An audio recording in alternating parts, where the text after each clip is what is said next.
everyone. I'm here, Dr. Eckis here with Ms. Taylor to do a young alumni virtual spotlight. She's our second guest, and we're delighted to have her. I know your time is precious, and we thank you for hopping on to join us for a few minutes to tell us about your experience at Troy University and the Sorrell College of Business. As I stated, this will be used on our website for marketing an event we're having in April. So you'll see I have a couple of views on YouTube if that's okay with you. Yeah, it's completely fine. To it. Tell us a bit about yourself and what you chose to major in at Troy University. So, my name's Kaitlyn Taylor. I'm currently at the University of Kansas School of Law, pursuing dual certificates in international trade and finance and business and commercial law. At Troy, I spent most of my time at the Dothan campus, working really closely with the Sorrell College of Business. When I did graduate, my major was social science and my minor was business. But I was president of the Rotaract Club, so I spent a lot of time with the College of Business and getting to know the wonderful professors there. So is this always an area that you wanted to go into, or did some event, mentor, class impact your decision? Okay, absolutely not. I was determined that I would never be a lawyer. Lawyers were jerks. Like, I don't want to go to more school. School is stupid. And then I met Dr. Ames, and that man. I was in the, excuse my dog. Yeah. I was in his legal environment of business class, and he ran it like his law classes because he used to be a law professor. I know he's retired now. He sent me a text that he's no longer there, which is a shame, but he deserves to have fun and relax. But he pulled me aside one day and asked me what I wanted to do.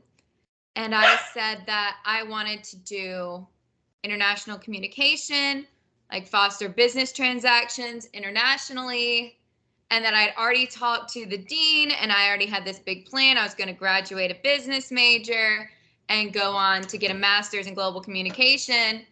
And he was like, oh, so that's great. So what law school are you going to go to? And I was like, I'm not. And he was like, if you want to do that, you are. Like that if you want to work with contracts, right? Negotiating contracts. And I was like, yeah, with international businesses. The Troy University is an amazing international program. I was able to study in Korea and do an internship in Scotland through Troy University. And so I was like, I know this is what I want to do. Like, I learned about the growth of South Korea from classes there. I learned about international trade from my internship in Ireland. I know that's what I want to do. And he was like, that's great. So here's a letter of recommendation. Here's the law schools you need to get into, and here's what you should aim for on the LSAT. I was like, got it. And so it was really, if he hadn't sat me down and was like, you have no chance in this field if you don't get a law degree, I probably would not have been a lawyer, because I was determined not to be a lawyer. Well, everyone tells you whenever you're argumentative that you'd be a good lawyer, or you need to be a lawyer. And I was like, I'm not going to do that. I'm going to prove the haters wrong. And no, here I am. I'm in law school. So that certainly warms my heart that I hope many professors see that spark as, I'm not a lawyer, but as an economist, or see certain things in a student and say, listen, you may not see it, but I do. Here's what you need to do. You got to crank out or whatever, 1,500 on your LSAT, apply here, and look where you are now. That's it's just, and I mean, he really helped me through the whole process, because he talked me through what lawyers actually do. He told me about his experiences, how he had been a lawyer through the military. He had taught law. He had worked in private practice and in public practice, taught at law schools and at Troy University. And then he was also the advisor for a while to the Rotaract Club. So I knew him already through there. So it wasn't just like a random professor coming up to me and being like, you better be a lawyer. Well, I hope that you find more professors like that at Troy. That's kind of our point. So tell us where you. Oh, sorry. Oh no, God, I was just gonna say, I feel like I did. Like, I remember every professor I had at Troy Dothan, and I had a good experience with every single one. Like, I had you for my economics class, and that was instrumental to me actually staying in college, because that was when I was a freshman or sophomore, and back then I was like, I don't even want to be in college right now. I don't want to do college. I'm not good at college. I'm not smart enough for college. I'm already have a career that I'm working on. Like, I don't want to do this and put more effort into this. But having your economics class, and man, Miss K, she pulled me aside, because I went to her and I remember looking at her and being like, I don't think college is for me. Like, I'm here because I promised my parents I would at least try one semester here to get them off my back, because I had tried a semester at a college in Kentucky and I failed dramatically. I left with like a 1.7 GPA, and I was like, I just can't do this. I was like, I am not. And so Miss K sat me down and she was like, I was like, I can't even get in touch with my advisor. Like, I don't even know what I'm doing. It's not real. Like, this is pointless. Like, I don't know what I'm doing. And she was like, whoa, whoa, whoa, whoa, whoa. Like, let's take a step back. I'm not an advisor, so I can't tell you what to do, but I can tell you that I've heard from multiple students, because, you know, Miss K, she's all in the know. She knows everything about all the professors. She's like, so if you just happen to want to take these 2 classes this term, then they're easy A classes. It'll boost your GPA. You can build some confidence because most of the work is done in class. And I was like, okay, I guess I'll try it. And I loved it. And I finished that term with like that entire semester with a 4.0 GPA. And I was like, okay, so when I'm invested, like, I can do this. It really helped me get confidence, because I also have learning disabilities. So I have dyslexia, ADHD, and Erland syndrome.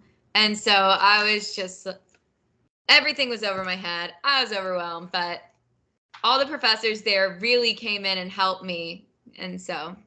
Well, I think that resonates with a lot of young students these days, that they're really, you know, you hit a lot of keywords about confidence and where do I want to be. I'm having issues here, and no one's really been the staunch figure to help me out. And look where I am now. You can do it too. You know, it's a great, you know, pick me up story, which I think sometimes people just need that.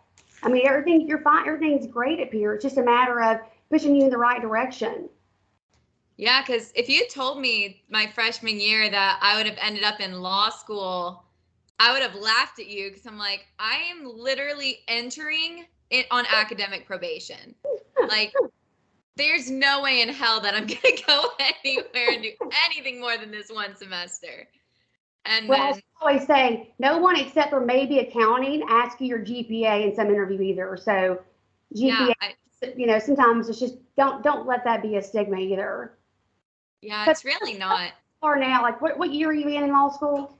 So I'm a 1L. I did a summer start program. Okay. And so I started in May, and now I'm finishing up my 1L year. Okay. Now, how much longer? What's the program look like for law school? So basically, it's a 3-year degree, and you can personalize it. It depends on the law school. The law school I'm at, University of Kansas School of Law, they just have a requirement that you graduate when you have 90 credits. That's how many you need to graduate. They don't care how long it takes you. They don't care how short it takes you. That's whenever you can graduate. And so for me, I'm capable of graduating in fall of 2024, because I'll have my certificates done. But I've decided to spread it out and wait till the spring of 2025, just so that I can have the potential of doing a semester in Scotland to learn about their legal system. So. Now, again, how does the bar work? How do you sit for that after you finish your law degree? So typically after you graduate, at least you'll take a bar review class or bar prep class. Okay. KU provides us with one. They pay for your bar prep, which a lot of law schools don't do. But you take probably a month and a half, 2 months to study for the bar, and then you take it in whatever state you want to practice in. You can do it in a specific state, or you can do it for the multi-state bar exam, which is what I plan to doing.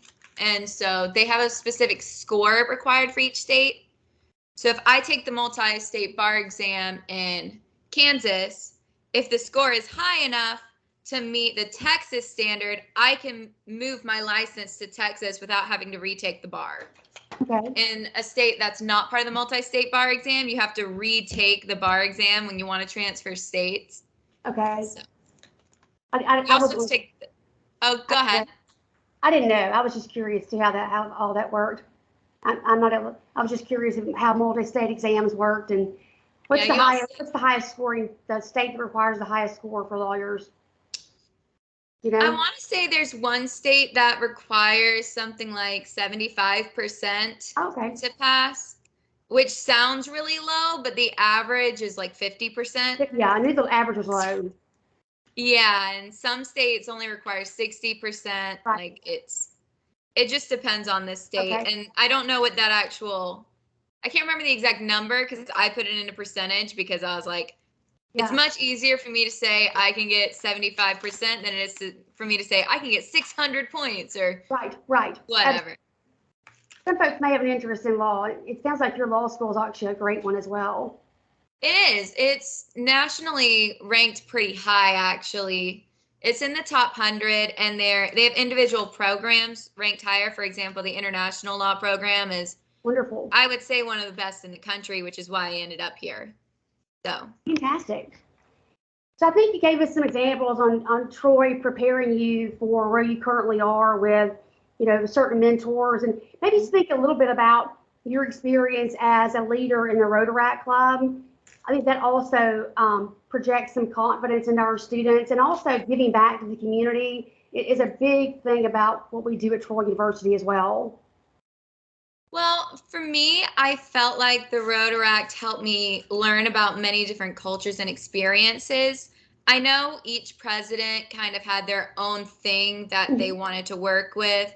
For example, when I first joined, they were really big on like fun runs and doing like volunteering to raise money for cancer.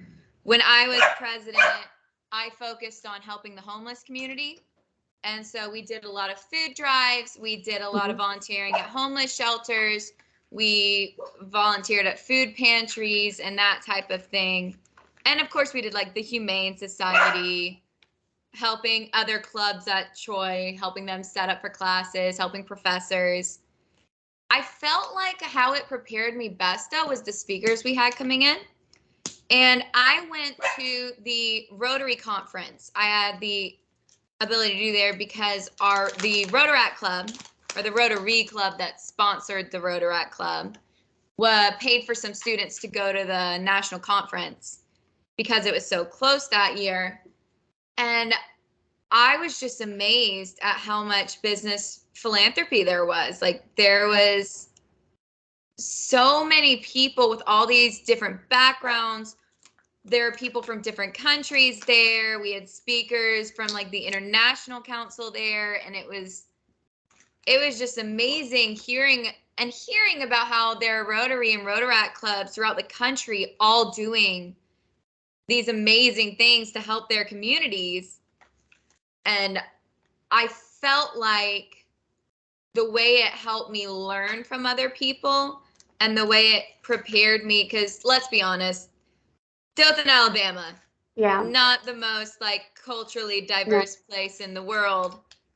And so it was just a great experience to meet people with different backgrounds and different experiences, and to really learn how to communicate with them. It's something I felt this is Troy in general, not specifically the Rotaract Club, but I felt like because Troy has such an international presence with their, 30 international partner schools or something, or more. I was trying to aim low so I didn't overstate, but like they do such a good job about showing you all the different cultures, how to communicate on an Right. international level.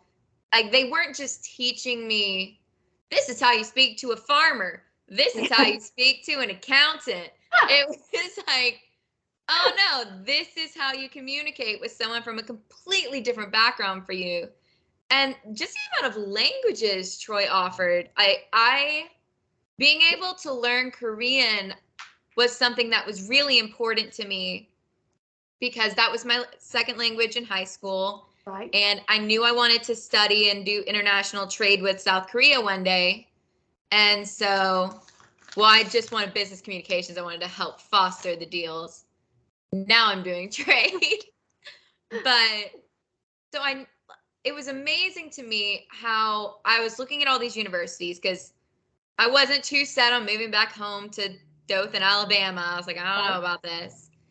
But I kept Googling different universities to see where even offered multiple languages. And everyone I went to, it was like, we offer Spanish and French, Yeah. sometimes German. Yeah. And then I went to Troy and it was like, we offer Korean, Japanese, Mandarin, Dutch, German, Spanish, French, Arabic.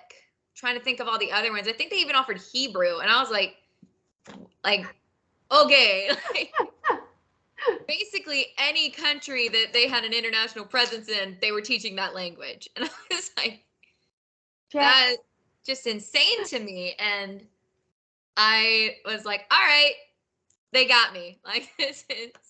Well, I'm much older than you are, but I think the number one breakdown in any company relationship is a lack of communication. If you're talking about, an international, a marriage, a classroom, it doesn't matter. If you can't communicate properly, you're going to fail. Yeah. So I think it's a primary skill that you certainly honed in very well in all areas of your life.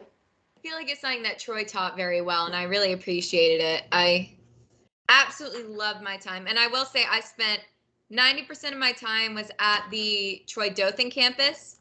Right. And absolutely loved it. I was one of the people that I didn't even know we had a Dothan campus until I applied.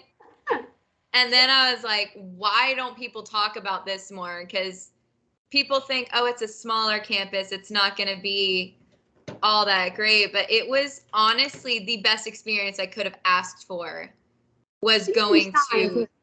You can kind of shine. Well, because here's the thing also is what I ran into anytime I took a class, and honestly, this was at the Troy campus as well, like in the Kentucky, you were treated, like you weren't always treated like a child per se, Right. but you were treated like you were learning how to be an adult. I remember I was told once that school should be my job right now and all this stuff. And I was like, okay, that's good for you. But if you want me to pay for this school, right, my job's my job. And yes. When I went to the Dothan campus, I was treated like an adult. I still remember I was in an English, because Troy offered late classes as well, which worked great for my schedule because I was able to take a morning class, go to work, then go to class again from 8 o'clock to 10 p.m. And I remember being in class one day and the professor walked in and we hit a like lull in conversation and she just went, man, I'm hungry. And one of the other people in the class was like, I can go on a McDonald's run. And she was like, all right, bet. We'll wait for you to get back. And she went and he got her McDonald's and came back and just took orders from people. And then when he got back with McDonald's and we kept on going with class. And it was just great because it was like everyone knew we all had jobs. Right.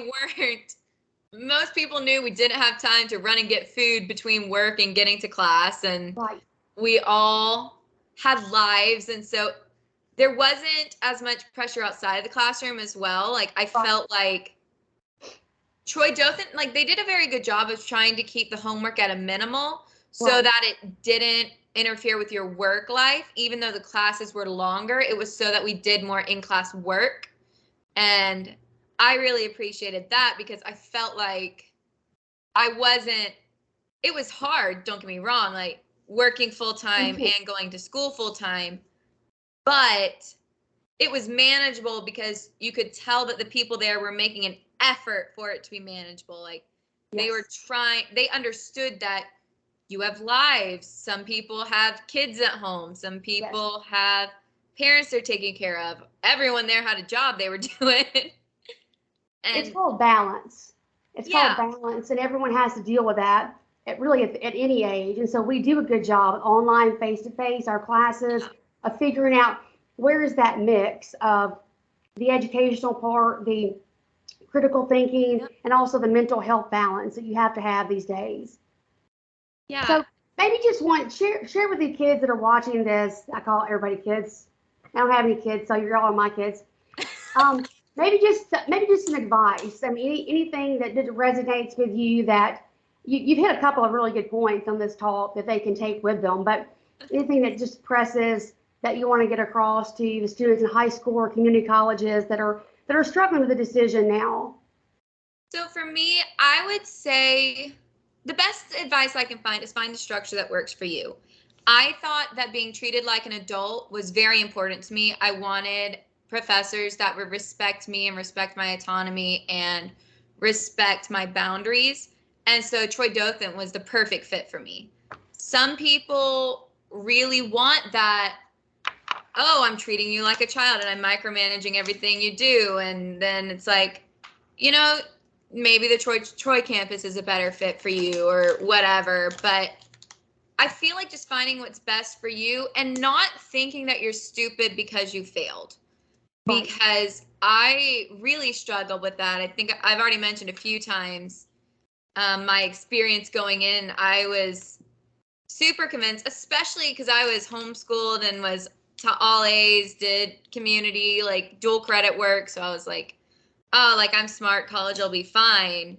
And then I just got this huge reality hit and I was like, man, I don't know what I'm doing. Like, this is crazy. And it just like you said before, like no one actually cares about your GPA. I thought that people would. I was expecting it to be this huge deal whenever I graduated, where it was like, oh, we only hire people with this GPA or something. And no one asks that. Not even your first job. No. They might ask for a transcript, but they're not looking at your GPA. They're looking at the classes you took. And they're looking at, did you get a variety of classes? Did you learn in a lot of different areas? Or do you have classes in this specific area that you're wanting to go into? They don't really care how you did in music appreciation if you're going into IT. Or for me going into law school, I mean, they're like, oh, that's cool. Like you got a good grade in biology, but we don't care. Like that's right. So I would say find what fits best for you. You're not stupid, no matter how many times you feel like you failed. And please take advantage of all the opportunities at Troy. Because I was shocked with how many times I would get back from this summer. Like my sophomore summer is the one I went to Korea. And I got back and I was like, man, I went to Troy's partner school in Korea for a little bit. Like that was so cool. And they were like, Troy does that? That's crazy. And I was like, yeah, like there's hundreds and hundreds of international programs here that are really affordable. And they were like, oh, do your scholarships transfer? And it's like, yeah, that's how it works. And when I did my internship in Ireland, they were like, oh my gosh, that's so cool. Like, where did you go through to do that? And I was, Troy. I went through the university, that once again, hundreds and hundreds of international opportunities and growth opportunities. And I just say take advantage of them if you can, even if it's just because they offer programs that are only 3 weeks. Right. They offer programs that are multiple weeks, months, years. Like the length of time doesn't matter. Like if you don't want to leave your family for too long, just do the 3-week summer program in a country. That's what I did. Right. And it was great. And I didn't miss too much. I only missed 3 weeks of work and everyone was happy when I was back and I was able to hit the ground running again. And I got some good credits that transfer, and it looked really good on my resume to say, oh yeah, and I've taken classes in South Korea. Oh yeah, and I did an entire summer in Ireland working and traveling. And so I would just look at the opportunities that Troy has with the Rotaract International. They have volunteer opportunities galore. There's so many student organizations. And I would just say take advantage of it and don't wait for an opportunity to be dropped in your lap. Right. Look for the opportunity and you'll find one. Yes. So that's sort of like hard work. And I think, you make a good point that we're not really a cookie cutter institution. We're not, you come how you are, and we equip you with the skills that you need. However, you do have to have some initiative, a little bit of grit, and some hard work to back all of that up. I think you're a shining example of that, Kaitlyn. I can't describe how much your insight and comments will make a huge difference to these students attending this event, and we hope that you keep in touch. Oh, anytime. I'm more than happy, and I look forward to April. I look forward to seeing you again and talking to everyone again. And I think I've already told you, if you have any students interested in law school that have any questions, or anyone with learning disabilities that are struggling with keeping up, feel free to give them my number and let them reach out. I'll do that. We might put some contact information on there.